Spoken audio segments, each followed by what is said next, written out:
Live from New Delhi, you're watching DD India News Hour, India's voice to the world. I'm Ramesh Ramachandran. Coming up in the next hour. Israel continues to hit Hezbollah targets in Lebanon, pounds Yemen's port city of Hodeidah. US President Joe Biden says an all-out war in West Asia has to be avoided. Freedom Party triumphs in Austria, first far-right victory since the Nazi era.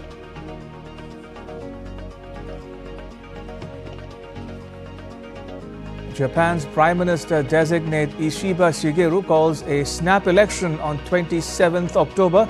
Markets fall flat as Ishiba is seen as a monetary policy hawk. India sounds flood alert for 13 districts of Bihar state. Torrential rains in neighboring Nepal leave at least 192 dead.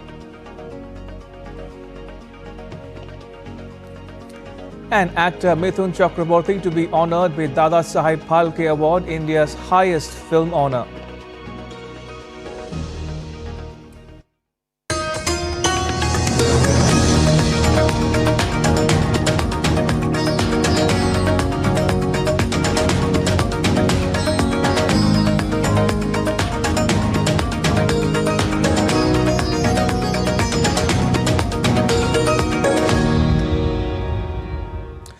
The US calls for diplomatic resolution as concerns of an all-out conflict in Lebanon rises. Israel's Prime Minister Benjamin Netanyahu has, in the meantime, cemented his political position at home. Our next report gets you all the details. Days after Israel eliminated Hezbollah chief Hassan Nasrallah, West Asia remains on the edge due to concerns of a multi-front conflict. Hamas has said that one of its top commanders was killed in an Israeli airstrike in Beirut. Another Palestinian group called the Popular Front for the Liberation of Palestine also said that 3 of its leaders were killed in an Israeli airstrike on the city. Israel has vowed to keep up the attacks, saying that it wants to secure its northern areas whose residents have been forced to flee Hezbollah rocket attacks. Israeli forces also targeted Yemen's Hodeidah port, which lies in the area controlled by Iran-backed Houthi rebels. As tensions escalate, calls for calm have been rising, with the US calling for a diplomatic resolution to avert an all-out war in Lebanon. US has also authorized its military to reinforce in the region. We really have to avoid it. We've already taken precautions relative to our embassies and personnel who want to leave, but we're not there yet, but we're working like hell with the French and many others to see this work. In Israel, Prime Minister Benjamin Netanyahu's government has received a major boost after a prominent opposition lawmaker joined its camp. I appreciate the fact that Gideon Sa'ar accepted my request and agreed today to return to the government. This move contributes to the unity within us, also contributes to the unity against our enemies. During the discussions of the political and security cabinet, I was very impressed by Sa'ar's broad vision and his ability to offer creative solutions to complicated problems. This has given the government a solid majority of 68 in the 120-seat parliament, meaning that Netanyahu's conflict policies would face lesser political opposition. Bureau Report, DD India. At least 37 Islamist militants were killed in 2 US airstrikes in Syria this month. The US military has said that those killed included senior leaders of the Islamic State and an Al-Qaeda affiliate based in Syria. The military added that the strikes took place on the 16th and 24th of September.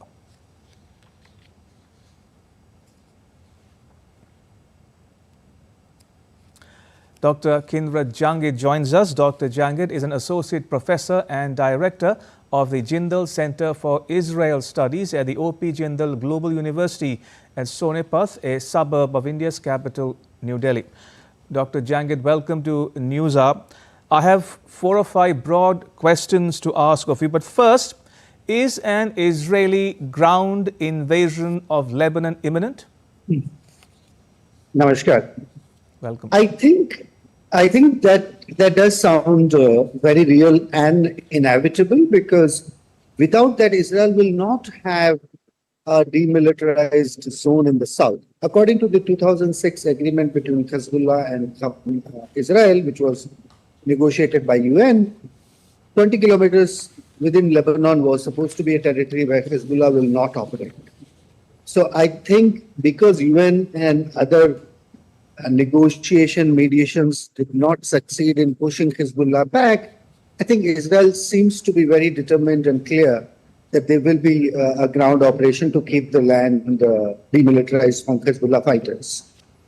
Which brings me to my next question to you, Dr. Jangid. Do you think the killing of Hassan Nasrallah and the weakening of the Hezbollah enable Israel to quickly return its citizens to their homes in areas bordering Lebanon? That's a stated goal of Israel, by the way. It is, and that's where the paradox lies of killing and making more war. Now, in one way, it's very impressive. It establishes the Israeli edge over the others. The assassination was a remarkable military operation. So yes, Israel feels very uplifted. There is this joy and some recovery from the loss of deterrence and the self-image from the October 7. However, this euphoria and the military policy will not get a quiet front on the north, which means unless and until there is a ceasefire between Hezbollah and Israel, there won't be a north of Israel without rockets. See, one of the problems of these wars is that these are non-state actors. They act in a guerrilla manner. So for Hezbollah, it is not so difficult to launch rockets one in a week even. And that will really deter the families to get back. So yes, Israel's stated objective will only be achieved when Israel will reach to a peaceful ceasefire agreement. But they are acting. Yeah, sure. They are acting out of strength. There is a belief in IR and in Netanyahu's rule book that the stronger you are, better you have the chance to get the other to make peace with you. So I think he is adopting a very known Israeli aggressive retaliatory tactics in which the enemy will be left with no choice but to make peace with Israel. Now, we've spoken about Israel and Netanyahu. Talking about Hezbollah now, how do you think Hezbollah will respond to the killing of Hassan Nasrallah?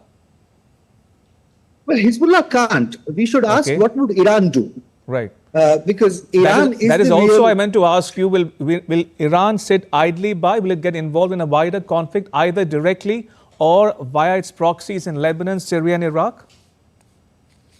Well, I think Iran got involved in this war right after October 7. If you look at the October 8 bombing by Hezbollah, which you mentioned, became the imperative for a military strike by Israel into Lebanon. Iran got involved with Hezbollah and Houthis for the last 11 months. I think this is for the first time that Iran has to, in a way, bear the consequences. That Israel did not come under the pressure of Hamas's or Gaza's failed military operation in Gaza. Israel did not come under the pressure of the international organizations. Israel didn't even come under the pressure of the Joe Biden to have a ceasefire in Gaza. And now Israel is taking full benefit of attacking Hezbollah and even Houthis. So I think Iran in a very paradoxical position. If it really remains a spectator and let these proxies be completely weakened or destroyed in their military abilities, then it would be a loss of the face for Iran. But Iran is also in a bad position right now. The economy is not doing well. They recently had an election. The current president is very moderate, who doesn't want a war with Iran. And Khomeini also doesn't want to make a war with Israel because that will give Israel a chance to attack its nuclear plants. Something that Israeli and particularly Netanyahu has been waiting for the last 15 years. He is looking for an excuse to attack Iranian nuclear plant. So I think Iran has a lot to lose if it really picks up the guns now. Dr. Jangid, we've spoken about Israel, the Hezbollah and Iran. Let's talk a bit, if you will, about another extra-regional player, the US. Now, Biden says an all-out war must be avoided. Good. But is he doing anything about it? And do you think Israel will relent? Netanyahu will not relent. I was in Israel on 10th of October when Joe Biden visited Israel after the October 7 incident. And the first thing that he told the Israeli public and the Prime Minister, he said, I don't want you to do something that we did is stupid after 9/11, that we relied on a complete military operations, made wars in Afghanistan and Iraq. That was a candid acknowledgement of the failure of the US policy. And he really did not want Israeli leaders who were really full of, strong emotions to take the revenge, to go that way. But Israel has gone that way. So I think Joe Biden is a very helpless, physically incapable leader at the moment who doesn't have much resources to use to compel Israel. So I think Netanyahu has prevailed over Joe Biden's moderation and policy of caution. And before we close, Dr. Jangid, what are India's stakes in West Asia? Do you think tensions there would be worrying New Delhi? I think New Delhi is dead worried already. If we look at the Prime Minister Narendra Modi's biggest, achievement of the last term in terms of foreign policy, this was a vision to connect India to Europe via a sea and a rail link. And when it was announced in G20, it was considered a game changer, not only for India, but for the Middle East.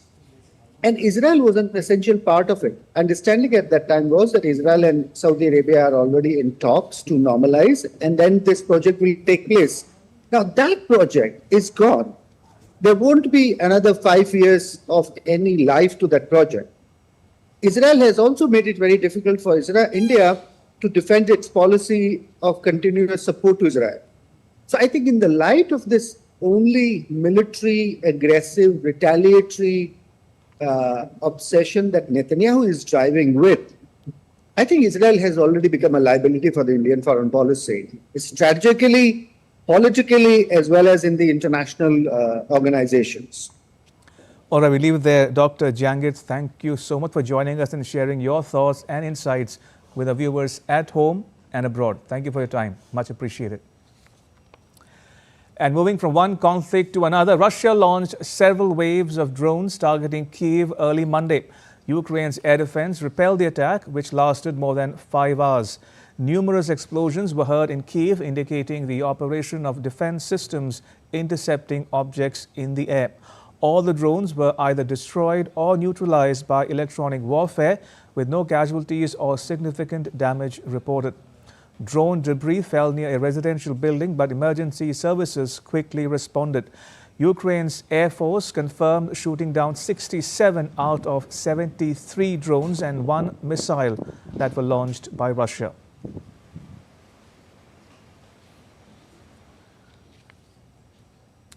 Meanwhile, tensions escalated near the Russian-occupied Zaporizhzhia nuclear plant as its management on Sunday reported a fresh Ukrainian attack on a nearby electricity substation, destroying a transformer.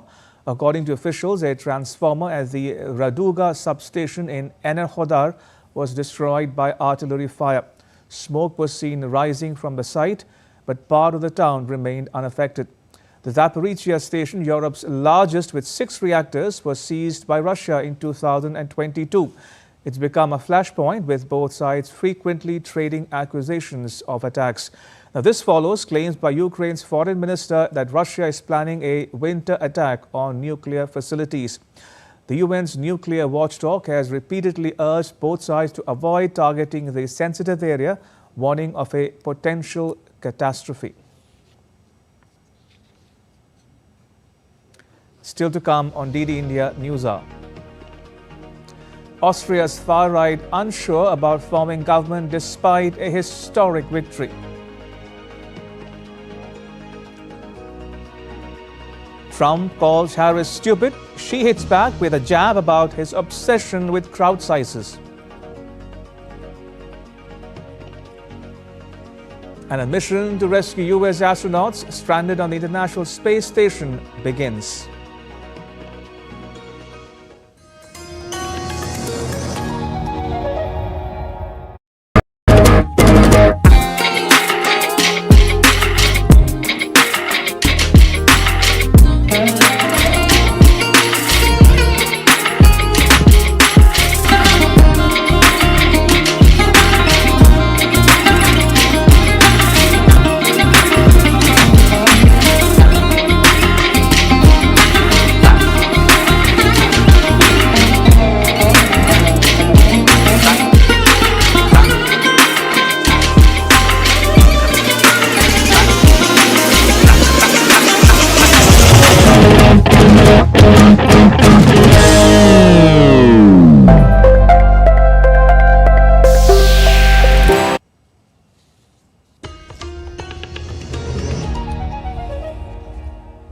You're watching DD India News Hour. I'm Ramesh Ramachandran.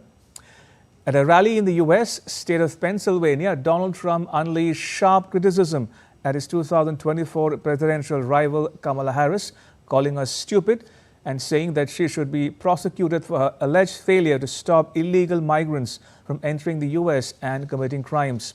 Citing US Immigration and Customs Enforcement data, Trump claimed that over 13,000 convicted migrant killers remain free, alleging that Harris let them in. However, DHS officials later clarified that the data spans several decades and many of these migrants are in custody. Now, Pennsylvania, a key battleground state in the upcoming election, has become central to Trump's campaign as both he and Harris vie for its critical electoral college votes. Trump's rally marks his fourth campaign stop in the state this month, underscoring its importance. Hundreds of people have been murdered because of her action at the border, and thousands more will follow in rapid succession. She should be impeached and prosecuted for her actions. Meanwhile, U.S. Vice President Kamala Harris energized a crowd in Las Vegas on Sunday night local time, focusing her speech on the upcoming election while addressing the aftermath of Hurricane Helene. Speaking in a competitive swing area previously visited by Donald Trump, Harris took jabs at the former president, criticizing his crowd sizes, refusal to debate, and privileged background. I'm trying to debate Donald Trump again, and I think he should debate again. The American people have a right to hear us discuss the issues. And as you say here in Las Vegas, I'm all in. I'm all in. Even if my opponent is ready to fold. So there you go. Harris also spoke passionately about Helene's devastation, expressing solidarity with affected communities and speaking about relief efforts. More than 3,300 federal personnel have been mobilized.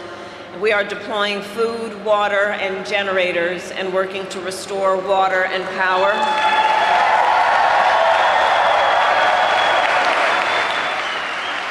And the President and I have told state and local leaders we will provide whatever help they need in the days and weeks ahead.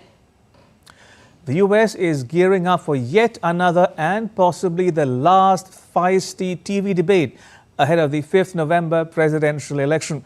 The CBS News debate between U.S. vice presidential nominees J.D. Vance and Tim Walz is generating great interest purely as a great TV debate, even if it may or may not matter in the overall ratings. US vice presidential candidates J.D. Vance and Tim Walz will face off Tuesday in a debate that promises to be a feisty battle to win over voters in Middle America, who would decide the cliffhanger 2024 election. The Republican Ohio senator and a Democratic Minnesota governor make for a study in contrasts and have already traded a series of bad-tempered insults in the bitter race for the White House. Both know that their bosses are counting on them to reach out to voters in the blue-collar US heartland and help propel them to the Oval Office. The clash should make for good television, even if VP debates themselves rarely move the dial in the elections. The debate, hosted by the CBS network in New York, could also be the last major televised face-off before the election. A little extra spice could come from the fact that Vance's and Walz's microphones will be live throughout, allowing them to cut in on their rivals. Trump and Harris had their mics muted when it was not their turn to talk. The pressure could be biggest on Vance, as Walz is sure to attack him on his previous comments on women and abortion, including the childless cat lady's statement directed at Harris for not having biological children. Vance can also expect to come under fire for promoting false stories about Haitian migrants eating pet cats and dogs in town of Springfield, Ohio. But in the end, the debate will likely to come down to a clash of personalities. Both embody different versions of masculinity in an election that is dividing American men and women like never before. Vance has conservative definition of family. Democrat Tim Walz strives to project a different image of the good family man. Bureau Report, TD India.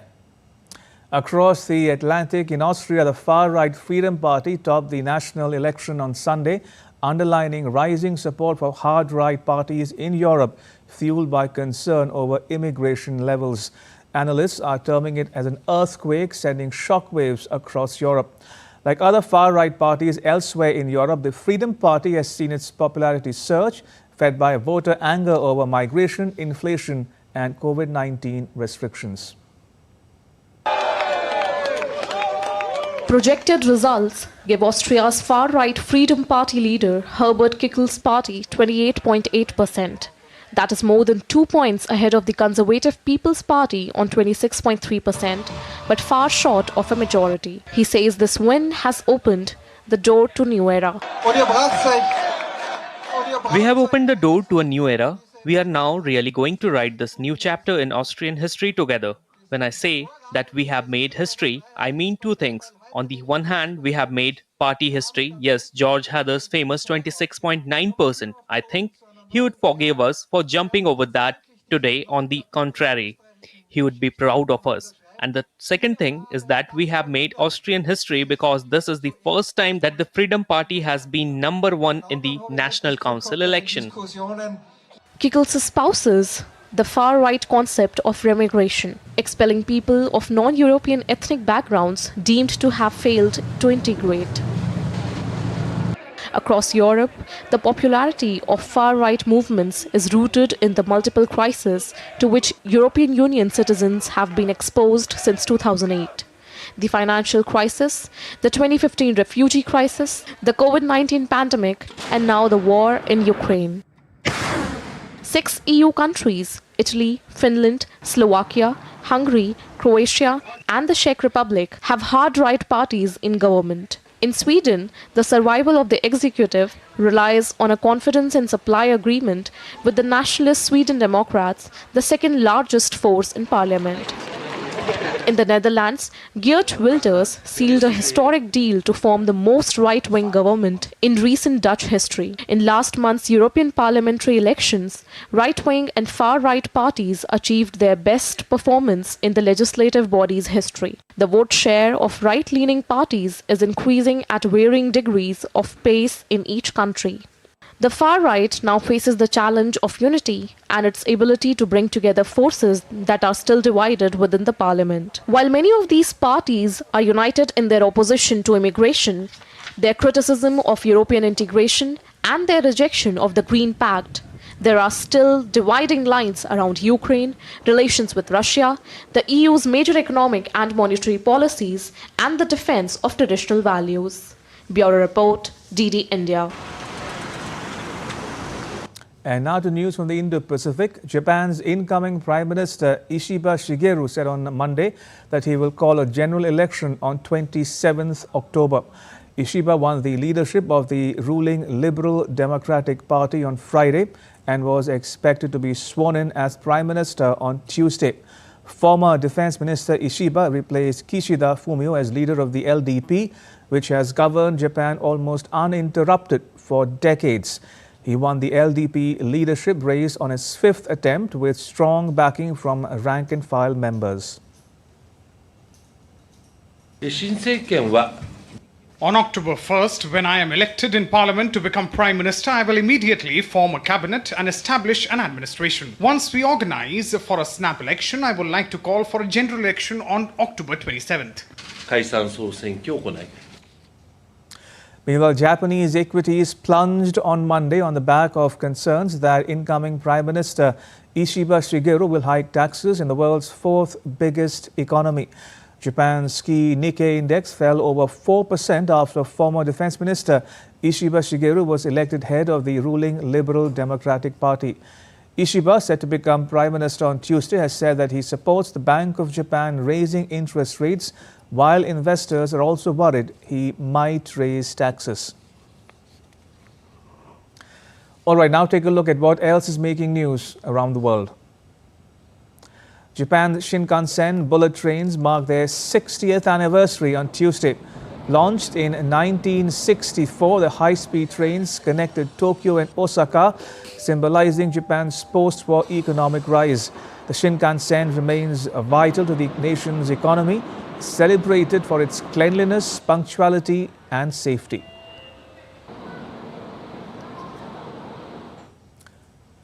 The indigenous peoples of Brazil are raising an alarm over the Amazon wildfires, emphasizing its devastating impact on their ancestral lands and global climate efforts. They've called on Brazil's government to take stronger action against deforestation and protect the rainforest. U.S. singer Kris Kristofferson died at 88.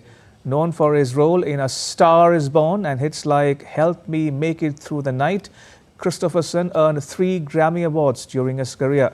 He was also nominated for an Academy Award for Best Original Song Score.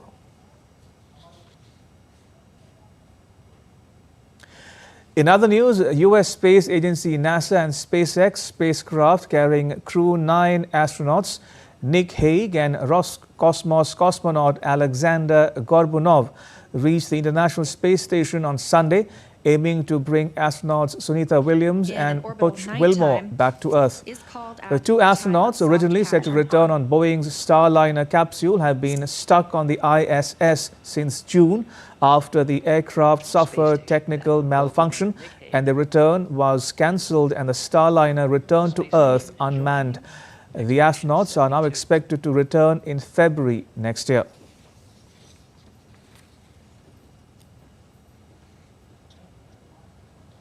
And still to come on DD India News Hour. Foreign ministers of India and the US to meet in Washington, D.C. on Tuesday.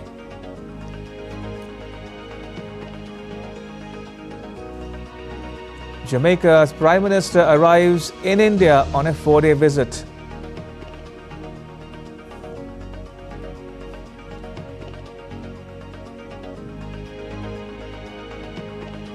And India's Jammu and Kashmir to hold the 3rd and last phase of polling on Tuesday.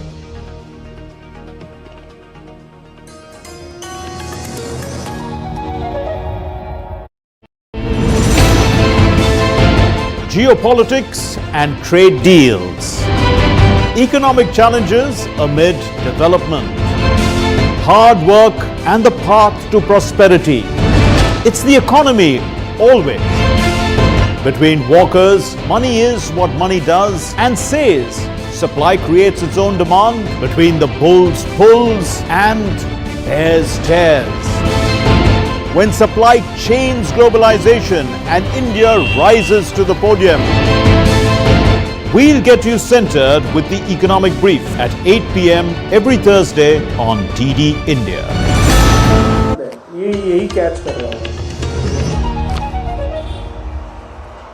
You're watching DD India News Hour. I'm Ramesh Ramachandran. A quick recap of the headlines. Israel continues to hit Hezbollah targets in Lebanon, pounds Yemen's port city of Hodeidah. US President Joe Biden says an all-out war in West Asia has to be avoided.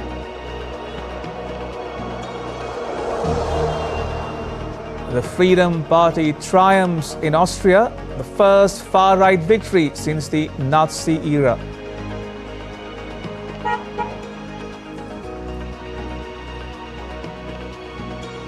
and India sounds flood alert for 13 districts of Bihar state. Torrential rains in neighboring Nepal leave at least 192 dead.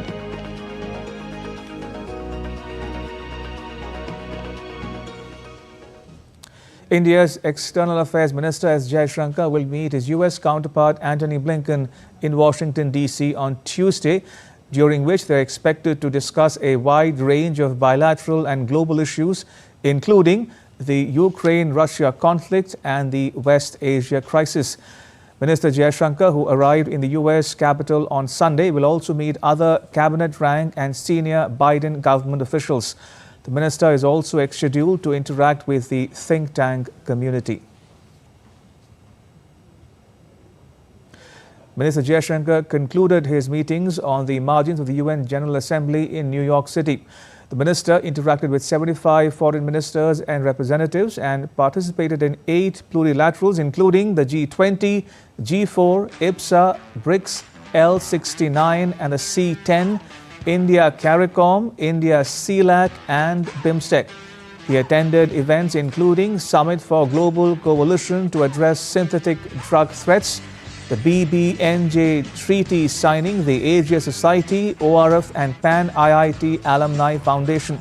The minister delivered India's statement at the 79th UN General Assembly as well.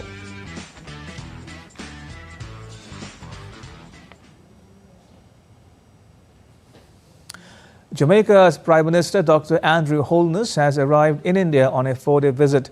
This is his first visit to India and also the first ever bilateral visit of a Prime Minister of Jamaica to India. Prime Minister Holness will hold talks with Prime Minister Narendra Modi and call on the President and Vice President.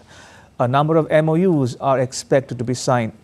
India and Jamaica share strong historical and cultural linkages reflected in their shared colonial past, values of democracy and freedom, and passion for cricket.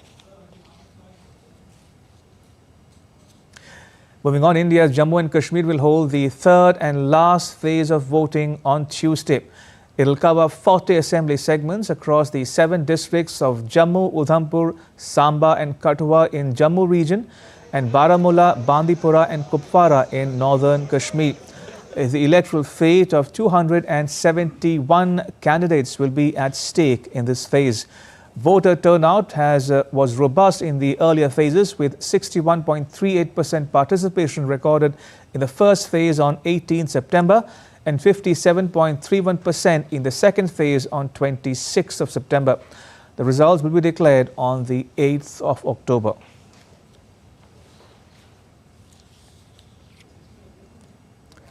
And joining me is my colleague Debyendu Mondal. He is in Srinagar. Debyendu, any key contest to watch out for? Well, Ramesh, of course, the crucial seats of Jammu and, the northern Kashmir seats are going to polls. Of course, some of the key seats that could be watched out for is, of course, the Jammu East and West, both the seats where it is high-stake battles. A battle for the BJP, because the BJP is hoping to get almost all the seats from the Jammu region, and the BJP has put in a tough fight in the Jammu region, because they think the party perhaps hopes that the party's prospect in that particular region will be interesting and in fact better than what it performed in the last election in 2014. But also in the North Kashmir region, which is going to polls, the BJP is not really much present here in this particular region. But the contest, the key contest here is, of course, between the PDP and the National Conference, and both had been campaigning, in fact, very strongly on ground in these parts of the region.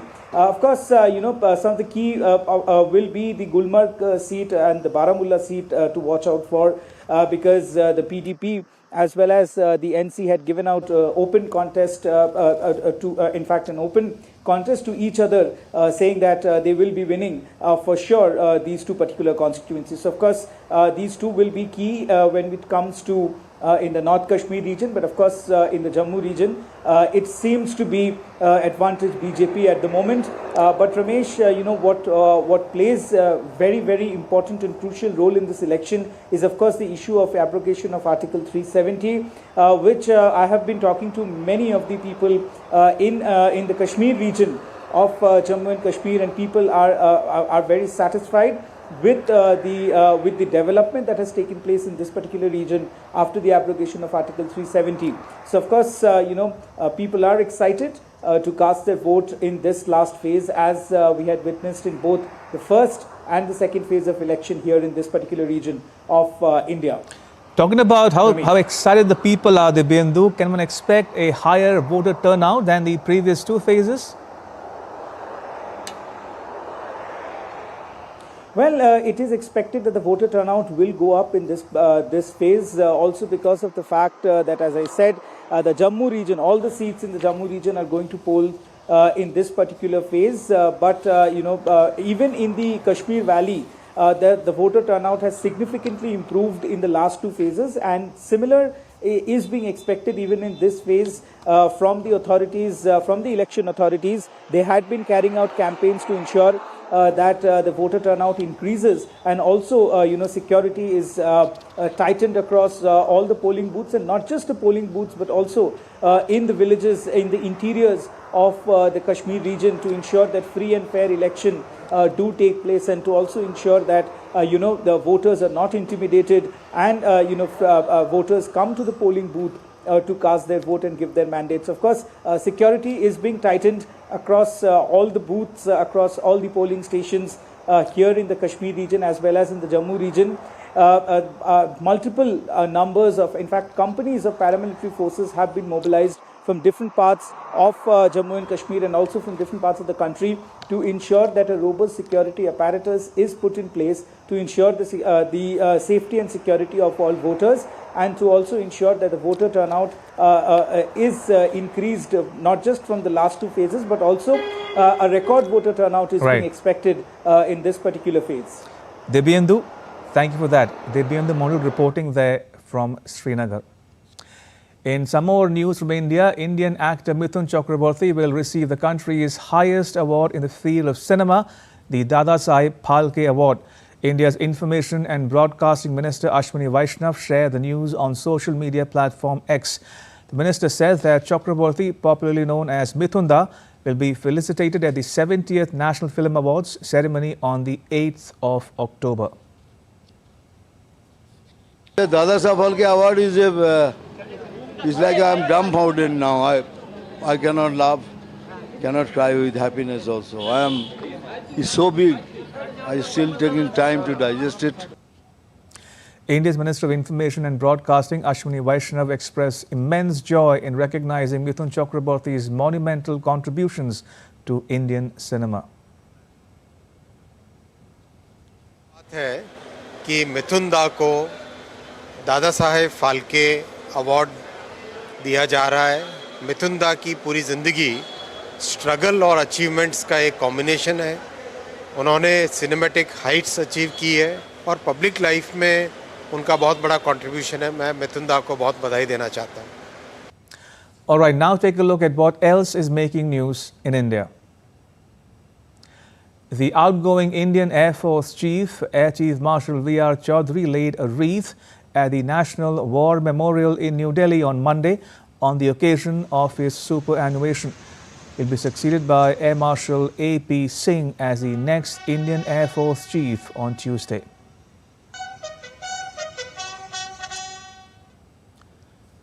India's Central Bureau of Investigation arrested 26 accused in a cyber crime network targeting victims globally. 951 items used for the activities and 5.8 million Indian rupees in cash, locker keys and 3 luxury vehicles were recovered during a raid.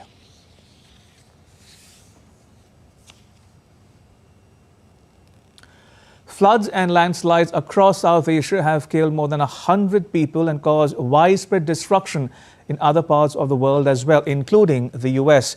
As the impact of climate change intensifies, here is a report on the current weather situation in different parts of the world.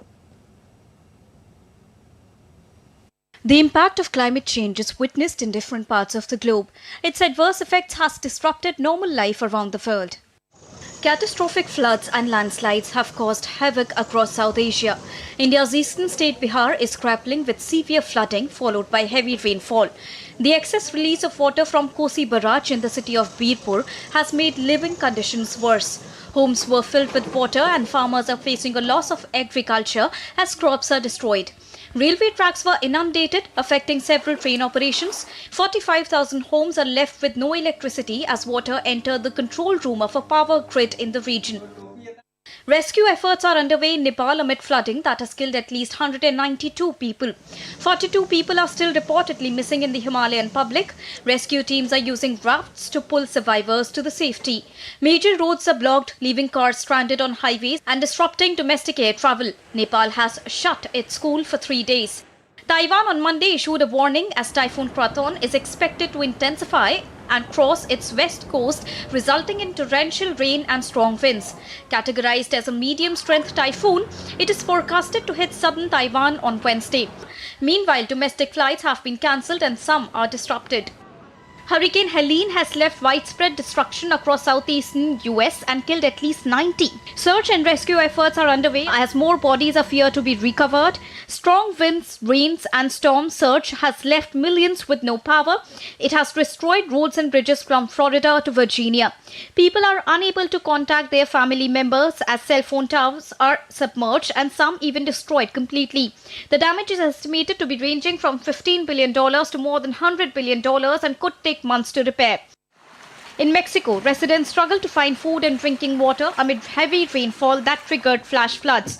Streets and homes were submerged and people were evacuated on the boats. The deadly floods and landslides have left at least 22 people dead. Many countries are trying to take measures to reduce global warming as extreme weather events are expected to get worse in the following years.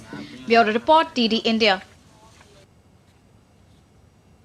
All right, joining me is Salman Haider from Patna and Shweta Singh is in Kathmandu. Salman, to you first, describe what the situation obtaining in Bihar as we speak. Yes, Ramesh, as far as Bihar, particularly North Bihar is concerned, Kosi, Bagmati, Gandak and Mahananda playing havoc in the region.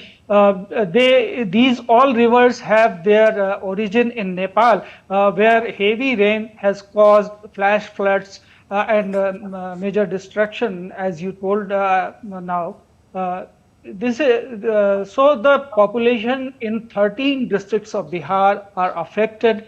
Some of them badly affected. As you said, electricity is not there in more than 4,500 villages. So there are very tough condition for the people here. And, Kosi Barrage, heavy discharge was there. For the first time, the Kosi Barrage overflowed and all the gates are open here and more than 6.63 lakh cubic water has been discharged this morning also. Similar is the condition in Valmiki Nagar Barrage. So the condition are very grim, though the rain is scanty now and the level of river Ganga is low. This is some sigh of relief here. Yes, Ramesh. So Salman Haider in Patna says situation in Bihar is grim as we speak. Let me bring in Shweta Singh, who is in Kathmandu. Shweta, how's the situation in Nepal? Fill us in on the latest. Ramesh, actually, I'm right in the ground zero here. It's a huge damage, I would say. Flood water inside the building, though it is out now, but heavy filtration have completely spoiled all the structures. Many buildings are severely damaged. So I would say like it's billion of loss of property damage here. Because though there is no flood in the main city area, but there is huge damage of property. There are cracks in the building.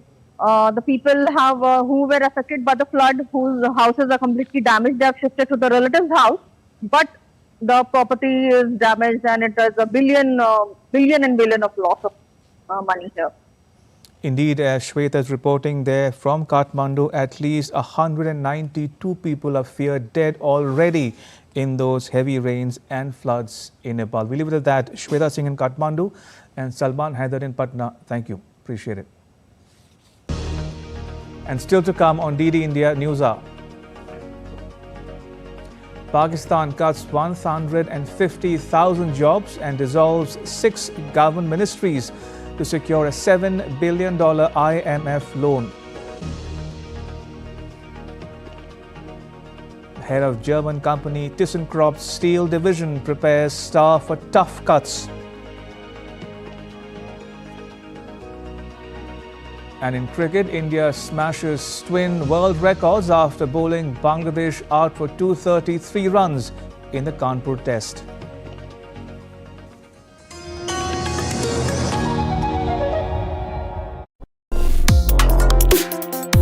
Complex issues, hidden agendas, twists and turns, strategic games. We think all dots are linked. We just need to connect them. Join me every week as I connect the dots to unravel hidden designs in statecraft, mysteries, and decode issues that matter to you. Watch Connecting the Dots with me at these times on DD India.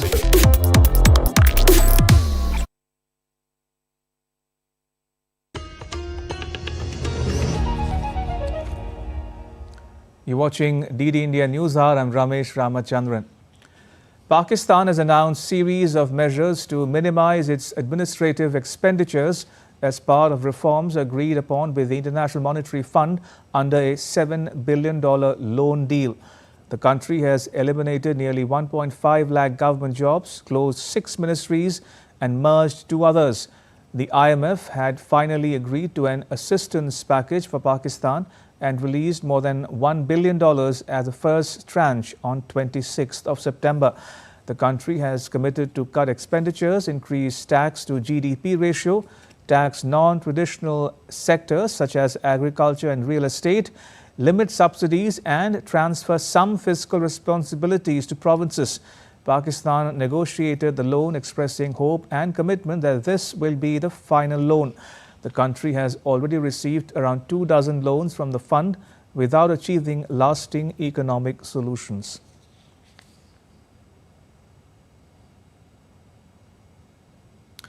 Germany's economy has been showing some weakness as of late, and over the weekend, employees at one of the country's biggest industrial firms got some bad news. Right, Lars Holter is with Deutsche Welle and he joins us from Berlin. Lars, just last week we heard about major cuts in the auto industry. Who's making headlines now? Thanks for having me. Well, today we're talking about ThyssenKrupp. That's the country's biggest steel giant. Actually, one of the oldest steel mills in the world. And maybe more importantly, it's a German industry legend dating back to the 1870s, a backbone of the industrialization here. But there's been problems developing for a while, and the conglomerate's steel business just got a new CEO. Well, and it's a rough start for him. Right from the get-go, he told employees this past weekend that major cuts will have to be made to improve the company's profitability. He says the current situation in steel markets has deteriorated more than even anticipated.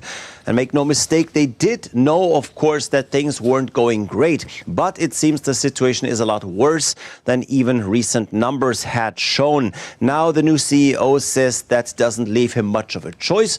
He says he can't put a number on job cuts for now. But one thing he says is sure, in future there'll be fewer people working here than today. And that's not very detailed, of course, but it definitely ruined many workers' weekend. So Lars, what is so bad about the current situation in the steel business?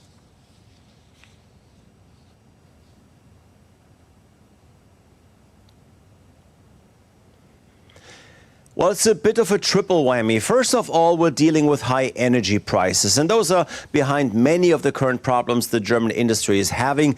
Not last, of course, because natural gas is more expensive than it used to be before Russia's war in Ukraine. Now, the steel industry specifically uses huge amounts of natural gas, and it does change the entire picture for the industry, especially since there's two more developments. Cheaper steel has been coming in from Asia, so here's yet another business that is seeing competition from countries that haven't really been competitors for a while. And while many are saying that Chinese steel is of lesser quality than ThyssenKrupp's product, for developers, money talks. Oh, and then we have a generally weaker demand too, and that is in large part due to weakness in the auto sector. That industry, of course, being a main buyer of steel. All right, we'll leave it there. Lars Holter in Berlin. Thank you. Much appreciated. And now to news in the world of sport. On to India versus Bangladesh test match underway in Kanpur. India are scoring quick runs in their first innings after bowling Bangladesh out with 233 runs. The duo of Yashasvi Jaiswal and Shubman Gill helped India break the world record of scoring fastest team century in Test cricket. India went across the 100-run mark in just 10.1 overs. Jaiswal departed after scoring 72 runs off 51 balls, while Rohit Sharma scored 23 of 11. India also broke the record for the fastest team 50 in the history of Test cricket, as the duo of Rohit and Jaiswal smashed an opening stand of 55 runs in just 24 balls. Earlier on day 4, with India dismissed Bangladesh for 233 runs, Mominul Haq scored a Test century in India, becoming only the second player from his country to achieve this feat. Rain forced early stumps on day 1, while the second day and third days could not see any action because of the same reason.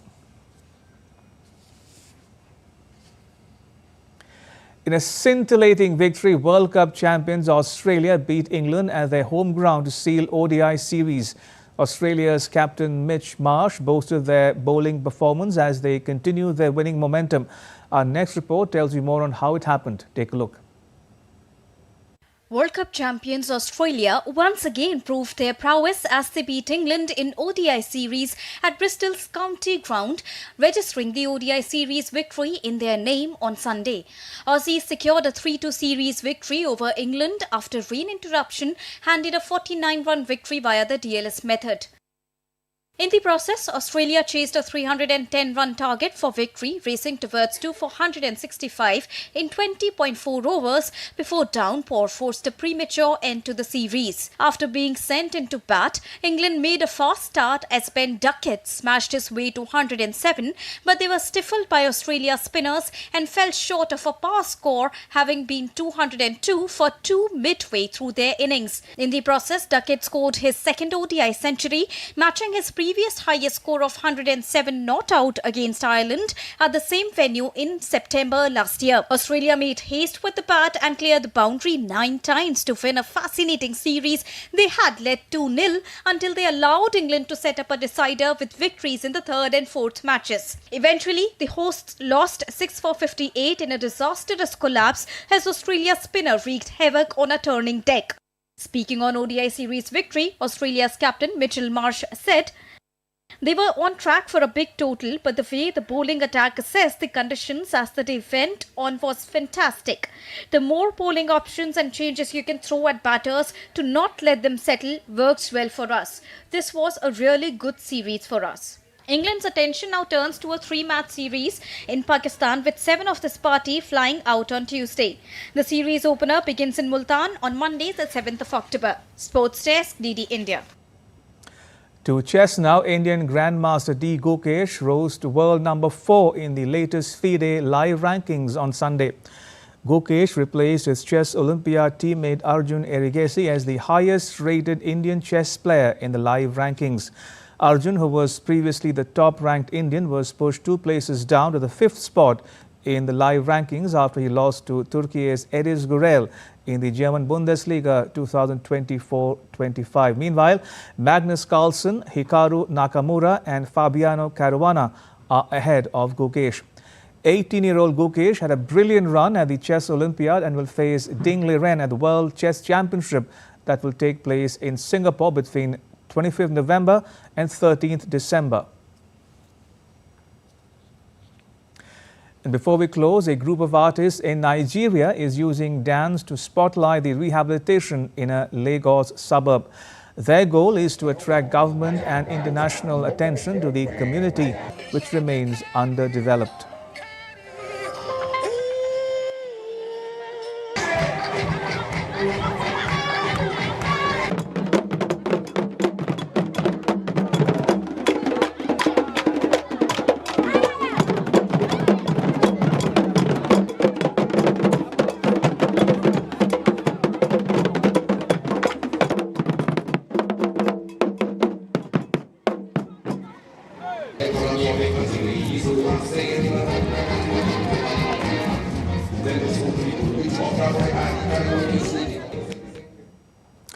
And with that, it's a wrap on this edition of DD India News Hour. You can get all the latest news and updates on the DD India mobile app. It's available on Android and iOS platforms. You can scan the QR code on the screen now to download it. Let us know your thoughts on the news of the day. You can connect with us on Facebook, X and Instagram. You can also check out our website ddindia.co.in. We'll be back with more news as it breaks here on DD India. I'm Ramesh Ramachandran from all of us here in New Delhi. Thanks for watching DD India News Hour.